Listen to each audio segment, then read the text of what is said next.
ఇది మా మల్లి అంటూ, ఇది పందిరి మల్లి, దీన్ని పందిరి మల్లి అంటాం. ఎంత పువ్వులు పూసినాయి చూసారా, చాలా బాగున్నాయి కదా. ఇలా కట్టి ఇలా డాబా మీద తెగ కట్టాం, కానీ ఇంకా పైకి ఎక్కలేదు. ఇదిగో అంతంత పువ్వులు చాలా బాగా పూసినాయి కదా. మొన్నటి వరకు అయితే బోల్డ్ అన్ని పువ్వులు పూసేసినాయి, ఇప్పుడు ఇంకా తగ్గిపోయినాయి. అప్పుడు తీయడం మర్చిపోయిన వీడియో. ఇవి కనకాంబర మొక్కలు, పువ్వులు అయిపోయినాయి. ఇలా కట్ చేయాలి, ఇలా కట్ చేసుకుంటే మళ్ళీ పువ్వులు బాగా వస్తాయి అన్నమాట.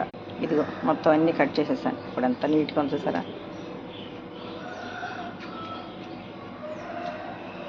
ఈ పక్కన చిన్న గట్టు కట్టించుకున్నాను నేను, మాకు సందులో ఎండకి నీళ్ళు పోయికి ఇలా అయిపోయింది పాపం కనకాంబరం మొక్క.